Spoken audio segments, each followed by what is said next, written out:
Hey everybody, thanks for stopping by. My name is Stone Rain Productions, but please feel free to call me SRP if you'd like. And yeah, my Friday video I made a Aurra command force deck and just talking about how I think that Aurra pairs better with aggression and decided to make this my list for today. And I want to just go over and explain everything and why I made the choices that I did and kind of go from there. So that's really about it. I just wanted to go from there, kind of explain everything, and then we'll just start where we normally do with our leader, and then we'll jump into the units. The other deck that I made, the command, did not have a sideboard, just because I kind of wanted to leave it a work in progress. I think the red version is absolutely the better version. And so this is kind of my idea, my first draft of what I would like to see as not really a hard control, but a soft control list, personally. So the leader, Aurra Singh, is Vigilance Villainy. She has an action where you can exhaust her and defeat a non-leader unit with one or less remaining hit points. So it's just a powerful ability for sure. There's a lot of units like I know that with these rotation decks we don't have to really worry about it, but something like Greedo from set 1, we could just literally take it right out with Aurra Singh and not have to worry about it. And there are a couple of primarily space units that she can just finish off here. But she flips on 7, and she is a 3/7 Underworld Bounty Hunter, and she has an ability with when deployed, you may defeat a non-leader unit with 5 or less remaining hit points. So, very, very good ability for sure. The stats kind of suck, but she's kind of Yoda adjacent, I guess. Not quite as good as Yoda, but well, I think her front side ability is definitely better than Yoda, but her backside ability is not. Either way, she's very good, and she's a controlling option, which I wasn't sure if we were going to get one based on how FFG was talking here. And we're going to be pairing that with the aggression force base for the primary usual suspects here that you would think of. The reason why I make some of my oddball decks most of the time is because I try to give alternate options for a list that I know that a lot of people are kind of already discussing and just propose something that's slightly different. This is kind of something I like to do, just food for thought, something else to think about. The green version of this I definitely think is good. It's super grindy, but I think that it's definitely got to be paired with aggression for sure. Anyway, let's start off with our units. And since we're a force base, we're primarily focused on force. 3 copies of Karis. We want to focus on Aurra's ability. This is a 2-cost 2/4, and it has a when defeated with you may use the force if you do give a unit -2/-2 for this phase. That should hopefully be enough to finish something off with Aurra between the 2 damage that she does. If it's a 3 health unit, for example, we can just finish it off. Or once Karis is defeated, then we can just hopefully finish something off with 4 toughness, potentially, or however it works out. But that's the gist, the -X type of abilities. I'm also running 2 copies of Nightsister Warrior, where as far as the force options, this is the weakest, but it still replaces itself at the very least, and we can attack with this and give ourselves the force. There is the other unit where you can play it, and when played, when defeated, gives you the force. You could definitely do that too, to ensure that you get the force token. If that's something you'd rather play in this place, by all means, feel free. 3 Secret of Sage just seems to be kind of the secret. I don't even say the secret sauce. Everybody knows about this card. It's just fantastic. 2-cost 2/2, shielded force fringe. It's just a great turn 1 play in this type of a deck where it just takes a lot to defeat it. And rounding out our turn 1 plays, we're going with 3 copies of Treyas Acolyte.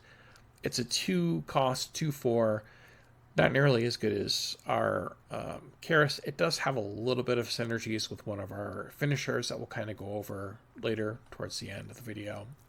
I do have a cursory sideboard as well.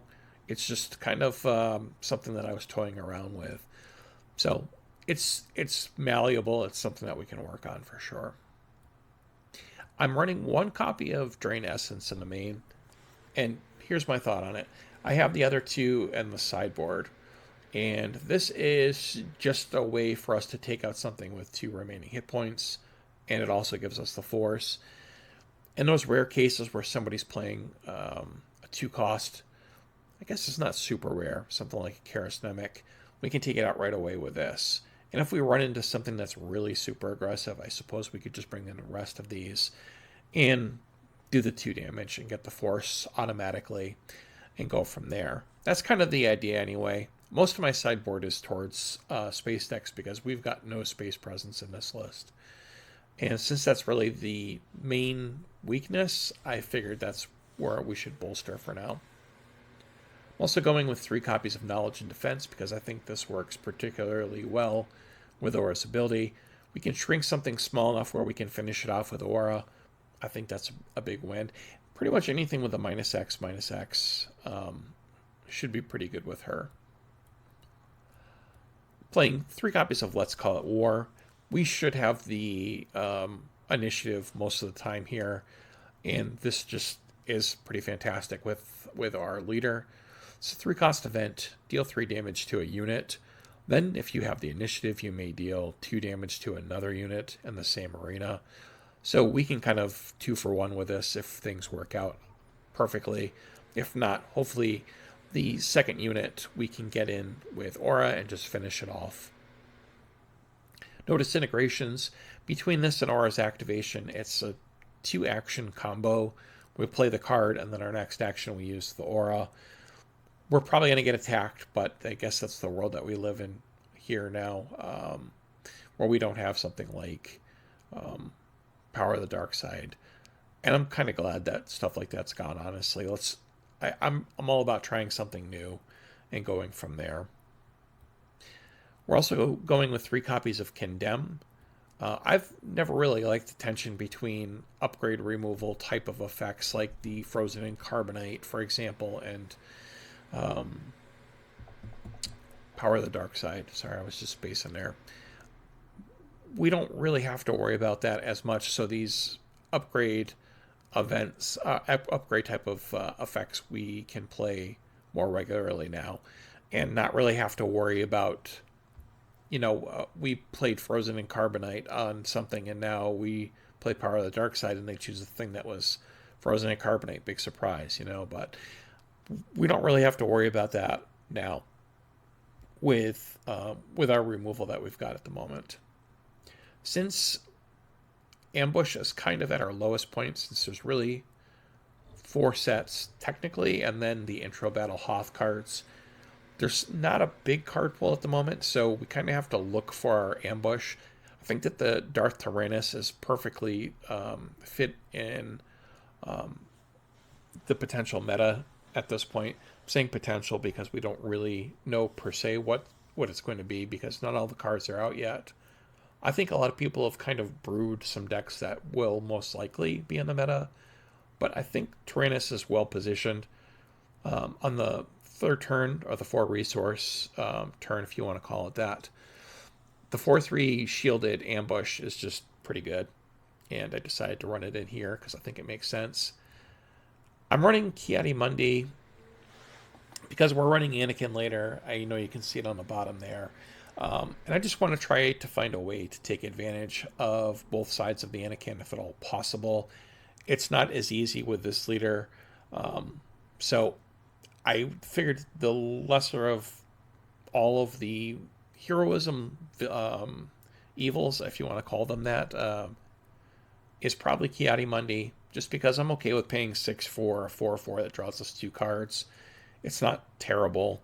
Obviously, it's a lot better if we don't have aspect penalties on it. But all things considered, I think this is probably a good way to go if we want to get both heroism and villainy in our discard pile. Talzin's Assassin, as I was saying before, anything with a -X is pretty good with Aurra Sing. Being able to just finish it off with Aurra is pretty good if we need to, or we can just defeat it with Talzin's Assassin. I just really like this leader quite a bit. I think she's really fantastic.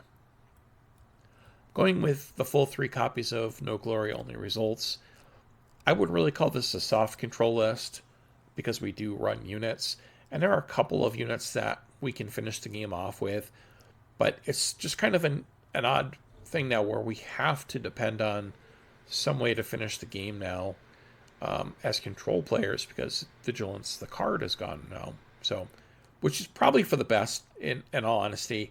If somebody organically runs out of cards, that's fine, but I don't think if that was the main culprit for the most part. And I'm kind of glad it's gone. Even myself, I would consider myself a control player.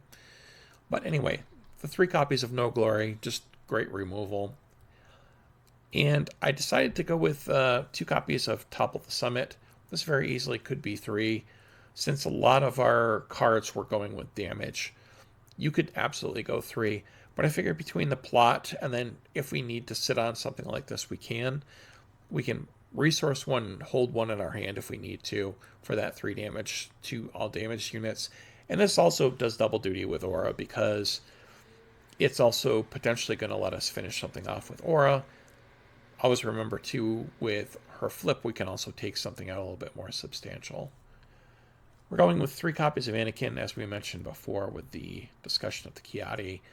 6 cost, 5/7. If we've got Heroism card in our discard, we can give -3 to a unit. And same for a Villainy, -3 and -3. Just a good way to defeat 2 units. And again, even if we can't defeat both, we can use Aura's ability to finish something. We can flip her and then take something else out as well too. When she deploys, it's just very, very nice because it's a potential 2 for 1 just on her flip, and that's not even including anything like a plotted card. I initially have 2 Lost and Forgotten in the deck here, but I think that I would like to run 3. I'm just not 100% sure what I would change for that. Because our removal suite is not nearly as good as before rotation, we have to make do with what we've got. 6 cost to defeat a non-leader unit. It's a little bit of a bitter pill to swallow, but the 3 heal from that is pretty good. So I think it's not terrible. That's the main reason why I didn't want to do all 3. 6 cost is a lot to take something out. Well, especially when we're so used to something like a Vanquish, Getting to our finishers, and that's also a little bit difficult because I haven't really seen anything that would qualify as a finisher just yet in Villainy. But we're going to go with 1 copy of Darth Nihilist, 7 cost, 6/6, which is a 4 Sith. When played and on attack, deal 3 damage to the unit with the least remaining hit point among units. If there's a tie, you get to choose. If it's a non-vehicle unit, give experience token to this unit. So it can grow pretty big. And it kind of pairs a little bit with the Darth Sidious. They can kind of team up a little bit. Our next card, we've got 2. It's Darth Sidious. It's a 6/8, 4 Separatist Sith. Restore 2, which is something that we sorely need in this deck. And has a when played with, you may use the Force. If you do, defeat each non-Sith unit with 3 or less remaining hit points. Just a good way to get rid of a bunch of stragglers. Hopefully Aura's done her work at this point, and it's a pretty empty board. And we just now have a 6/8 that defeated a couple, 2 or 3 things at the very least. And we also have a Restore 2. Getting towards the end of the list here, our penultimate card is Lawbringer, 8 costs, 7/7 in Vigilance Villainy. When played on attack, choose an aspect, give each enemy unit with that aspect -2/-2 for this phase. Please note it says each enemy unit, so we can name our own aspects and it doesn't affect us at all. This is kind of one of our finishers here. We don't have a lot of space presence. And when we get to the sideboard, you'll see we've got a lot to deal with space. Lastly, I'm running 2 copies of Single Reactor Ignition, our new Super Laser Blast, but this time it's in Vigilance, Aggression, and Villainy. It says defeat all units for 8. Each enemy unit defeated in this way, for each enemy unit defeated in this way, deal 1 damage to its controller's base. So if we defeat 6 units, we deal 6 damage to our opponent's base. great way to kind of get in some damage since we're a control deck. We need some way to win the game. So for our sideboard, one of my things I noticed here is I should have the third copy of Single Reactor Ignition in here, probably over this Out the Airlock. Let me explain my choices though. Drain Essence is against more aggressive decks, and it's an easy way for us to just automatically get the Force token. Dealing 2 damage is sometimes enough. Since we've got 2 4s, we can run a unit into it. If our opponent attacks our base, which they probably will, we can Drain Essence to finish it off and get the Force token back if we need to. Shoot down 3 copies, deal 3 damage to a space unit. If that unit is defeated in this way, you get to deal 2 damage to a base. Primarily just an easy way to take care of something against space. We've got 2 copies of Direct Hit. Defeat a non-leader vehicle unit. Again, we're just hedging against space. 4 cost for removal, even if it's space, is pretty good. I do have the Out the Airlock, but as I said before, I would switch this for the Single Reactor Ignition on the side. I like this potentially as if you wanted to swap it for something else, just because the -5/-5, anything -X/-X is pretty good with Aurra, because even if we can't finish it, we get it close enough where Aurra can do the last part. And lastly, I've got 2 copies of Hyperspace Disaster, again, just because we're so limited on our space removal. One of the interesting things, too, that we can do is this kind of slots interestingly where we can just take out some of our units if we need to, just kind of selectively pick some things out.